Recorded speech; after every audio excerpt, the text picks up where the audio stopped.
السلام عليكم ورحمة الله وبركاته. ما المقصود بنظرية سلق الضفدع؟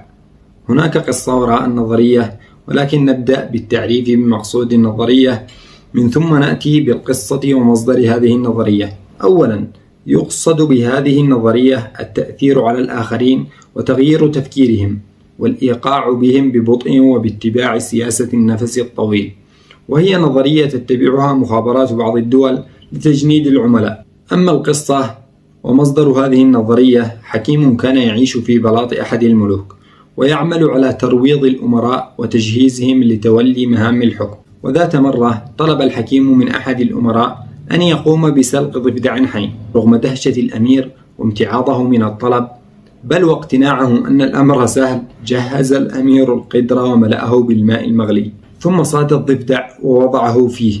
وما إن شعر الضفدع بحرارة الماء حتى قفز هاربا، إلا أن الأمير أسرع بإمساكه مرة أخرى وألقاه في الماء فقفز الضفدع مرة أخرى. عندها شعر الأمير بصعوبة الأمر، فذهب يطلب المشورة من معلمه، وهنا أخبره الحكيم أن الأمر في غاية البساطة. فأحضر الحكيم القدر ووضع فيه ماء بارد ووضع الضفدع في الماء، فظل الضفدع هادئا مستمتعا ببرودة الماء. ثم قام الحكيم بإشعال نار هادئة جدا لا تكاد أن تدفئ ما حولها، وجلس ينظر إلى القدر بصبر وهدوء، والماء يسخن شيئا فشيئا، وببطء شديد بدأت عضلات الضفدع تسترخي مع دفء الماء، حتى إذا ما وصلت درجة الحرارة إلى درجة الغليان لم يستطع الضفدع القفز لينجو، وفقد الأمل تماما في النجاة.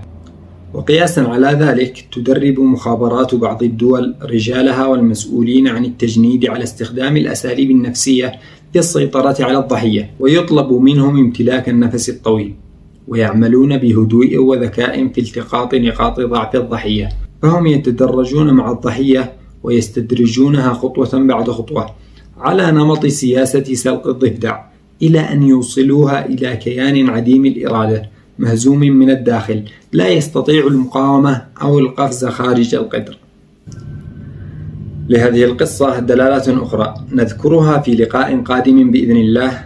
نترككم في رعاية الله، والسلام عليكم ورحمة الله وبركاته.